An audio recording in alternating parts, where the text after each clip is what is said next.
Bismillahirrahmanirrahim. Assalamu alaikum dear students. How are you? This is Oxford New Syllabus Mathematics book D3 और chapter number 6 के exercise 6C intermediate level के questions हम solve करने लगे हैं। तो वीडियो एंड तक ज़रूर देखिएगा, अच्छी लगे तो लाइक कमेंट शेयर कीजिएगा। चैनल सब्सक्राइब नहीं किया तो बच्चों सब्सक्राइब कर लीजिए।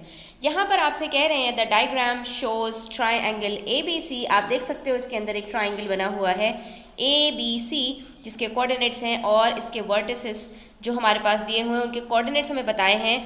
ए के कोऑर्डिनेट्स 1 1 आप देख सकते हो, एक्स एक्सेस इसका 1 है और वाई भी 1 है। उसके बाद बी के कोऑर्डिनेट्स भी आपको बताए हैं 1 और 3 और सी के कोऑर्डिनेट्स भी आपको बताए हुए हैं 5 और 5।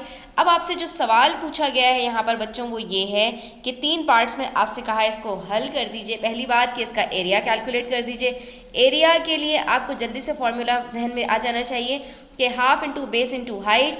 तो बच्चों यहाँ पर हम बेस क्या चीज़ ले सकते हैं? वेरी गुड, हमें कोई वर्टिकल या हॉरिजॉन्टल लाइन लेनी होती है तो हम यहाँ पर बेस ए बी को लेंगे और उसके बाद फिर हमारी हाइट कितनी होगी। तो हम यहाँ पर देख सकते हैं कि ये ट्राइंगल हमारे पास 90 डिग्री से बड़ा है तो हमें हाइट के लिए बच्चों यहाँ तक जाना पड़ेगा सी की लेंथ तक। तो सी हम देख सकते हैं कि सी के कोऑर्डिनेट्स हमारे पास 5 और 5 हैं। तो सी का जो हमारे पास एक्स एक्सेस होगा वही हमारे B2C जो है वो लेंथ होगी। ठीक है, तो ये आप देख सकते हो कि हाइट हमारी आ जाएगी बी से लेकर सी तक की का जो डिस्टेंस है।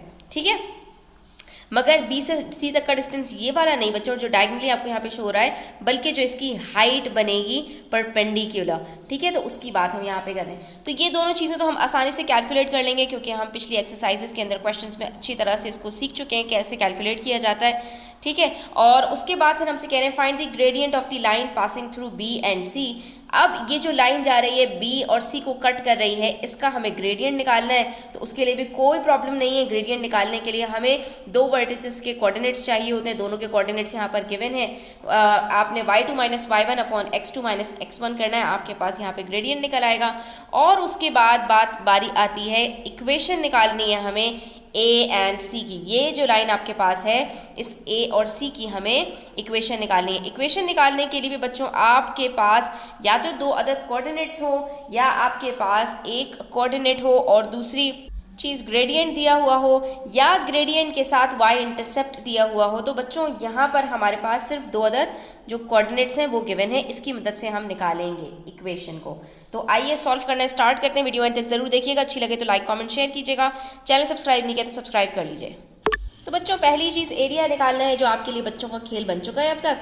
यहाँ से बी से हम एक्सटेंड करेंगे लाइन को, ठीक है, और ये ले जाएंगे यहाँ पर एक पॉइंट डी बनाकर। ये सी से लेकर डी तक की जो लेंथ है ये परपेंडिकुलर गिरा है यहाँ पर हमारे पास इस लाइन ए बी को एक्सटेंड करने के बाद।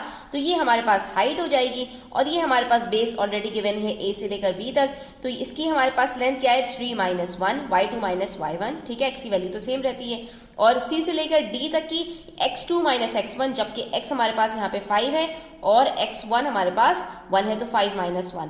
और बस इसी को हमने यहाँ पर फॉर्मूले के अंदर पुट करना है और एरिया को कैलकुलेट कर लेना है। तो यहाँ पर हमारे पास half into base into height क्या आई है? बेस क्या आई है हमारे पास 2 यूनिट्स और हाइट हमारे पास आई है 4 यूनिट्स। ठीक है, तो इसमें आई होप बच्चों आपको कोई प्रॉब्लम नहीं होनी चाहिए। बस आपने इसके बाद क्या करना है, 2 को 2 से आप कट करेंगे, आपके पास 4 बचेगा। तो एरिया आपका कैलकुलेट हो जाएगा 4 यूनिट स्क्वायर।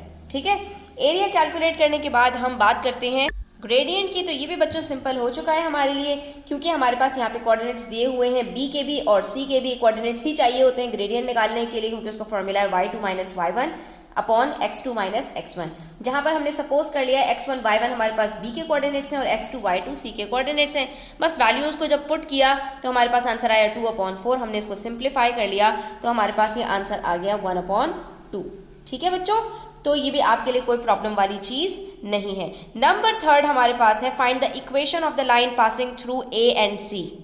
तो इसके लिए बच्चों हमें चाहिए होती हैं सिर्फ 2 चीज़ें, एक ग्रेडियंट और दूसरा y इंटरसेप्ट। अब यहाँ पर हमारे पास ना ग्रेडियंट दिया हुआ है ना y इंटरसेप्ट दिया हुआ है, तो रुको कोई मसले वाली बात नहीं है। यहाँ पर ग्रेडियंट आप आसानी से चुटकियों में कैलकुलेट कर सकते हो क्योंकि आपके पास 2 कोऑर्डिनेट्स दिए हुए हैं। दोनों कोऑर्डिनेट्स की मदद से जैसे हमने बी सी लाइन का कोऑर्डिनेट वो ग्रेडियंट मालूम किया था, बिल्कुल ऐसे ही लाइन ए सी का ग्रेडियंट मालूम कर लेंगे। तो आप यहाँ पर देख सकते हो कि हमारे पास जो ग्रेडियंट आ रहा है वो 1 आ रहा है, ठीक है।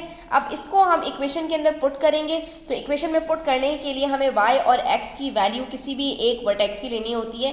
तो हमने यहाँ पर जो है वो एक ही ले ली, ठीक है। एक है यहाँ पर हमारे पास कोऑर्डिनेट्स 1 1 है। जब हमने इसको पुट किया तो हमारे पास 1 = 1 + c आया। 1 को हम उधर लेके गए तो c = 0 आ रहा है हमारे पास, यानी y इंटरसेप्ट इसका 0 है।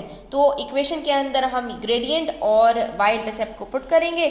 जब आप पुट करेंगे तो आप देखेंगे y = 1x + 0। तो इक्वेशन क्या बनेगी हमारी, y = x। तो कितना सिंपल क्वेश्चन था बच्चों, ये सिर्फ इन्होंने आपकी प्रैक्टिस के लिए क्वेश्चन करवाया था। आई होप कि इसके अंदर अगर आपको कोई भी प्रॉब्लम्स है तो वो सॉल्व हो गई होंगी। स्टिल कोई क्वेश्चन हो, कोई रीजन तो आप कमेंट सेक्शन में पूछ सकते हैं। Thanks for watching the video till the end. Take care. Allah हाफिज़।